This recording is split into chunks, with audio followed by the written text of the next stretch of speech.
Well, The Wasteland was such a commercial success for the Dons of St. Lazarus's College that they've had to produce a sequel. And for me, the real author, well, you can see that I've been able to afford a new fancy dress costume, at least.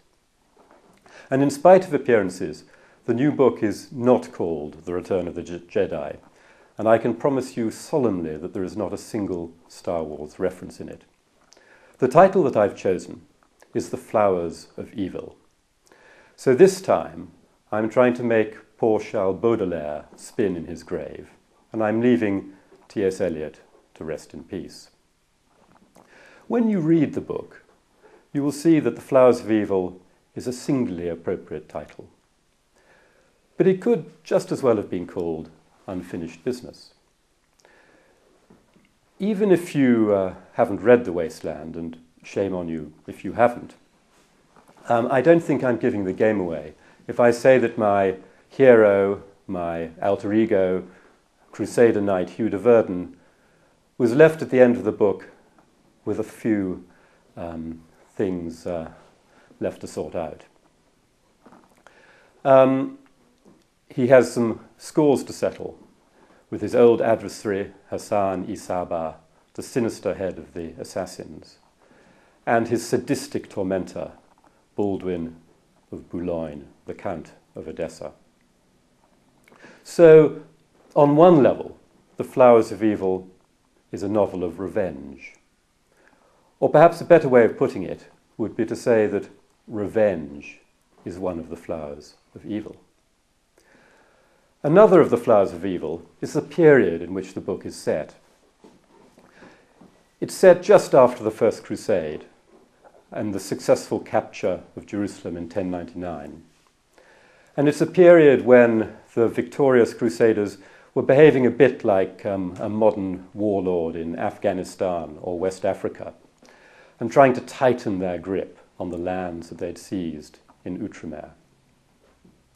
At the same time, fortunately, some of them were being civilized a little bit by their contact with the open and tolerant Muslim society whose lands they had invaded.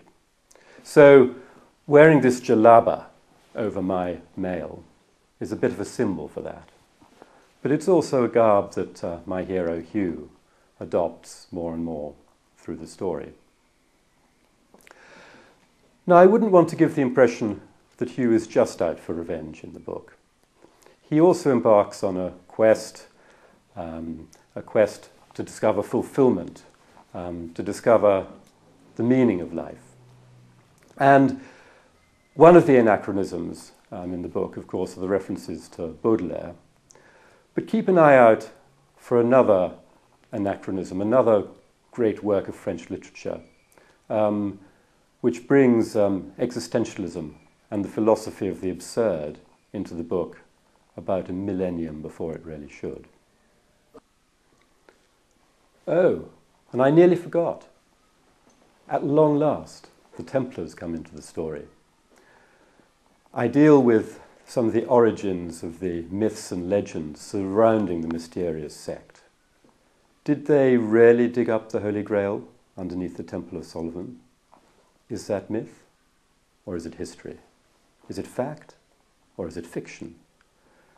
Even the dons, the clever dons of St. Lazarus's College are not quite sure.